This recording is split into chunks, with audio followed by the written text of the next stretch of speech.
Hi, my name's Dr. Bryan Baker. I'm a chiropractor in Independence, Missouri, specially trained to work with hands and feet. So I'm going to talk to you today a little bit about carpal tunnel syndrome. What I'm going to do is share with you a different way of looking at carpal tunnel syndrome than what you've been finding on the web. You already know what those symptoms are. You've probably already done your research before you showed up to my website. So what I'm going to do is I'm going to just try to bring out some distinctions that are not commonly available on the internet that I think will help you. What I'm going to do today is take the most viewed video from YouTube regarding carpal tunnel syndrome that generically explains what carpal tunnel syndrome is, and we'll look at what it's missing. That's not to say that it's incorrect. It's absolutely correct. And there's more, because we all kind of have a blind side. And the general orthopedic or medical evaluation of carpal tunnel syndrome comes from a specific direction that misses something that I think we can add to it that might help you. One of the things this video says is, this is a quote, and you'll see the link to the video, which I would recommend that you watch. It's very good. One of the quotes there is that symptoms occur when there's pressure on the median nerve.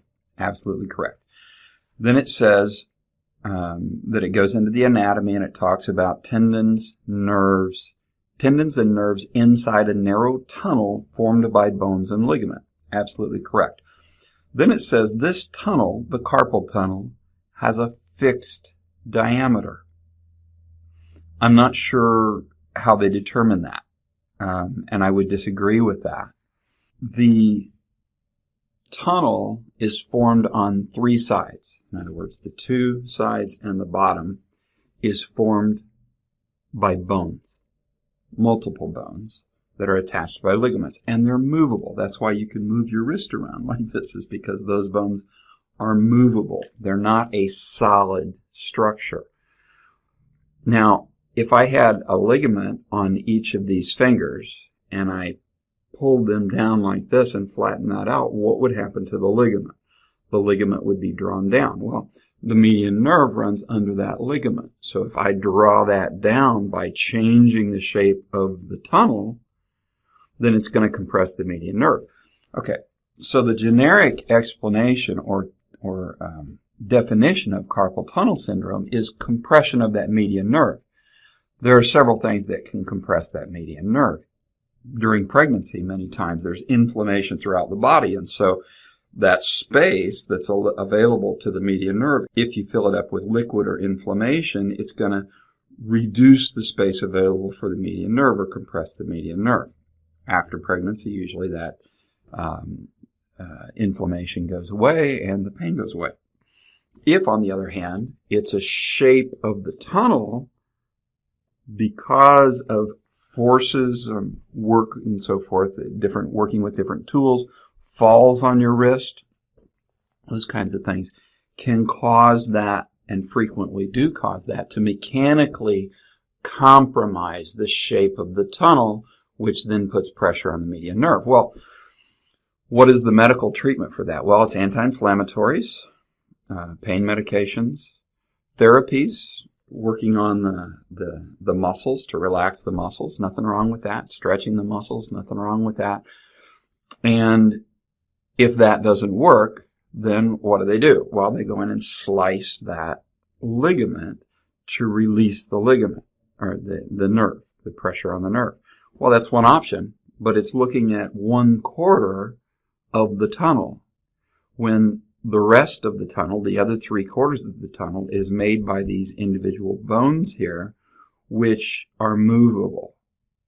Well, what we do as a chiropractic hand and foot chiropractor is we reposition those bones manually, gently, to restore that more normal shape of the tunnel, so that it, instead of being flattened like this, it's more like this, and it leaves more space for that median nerve.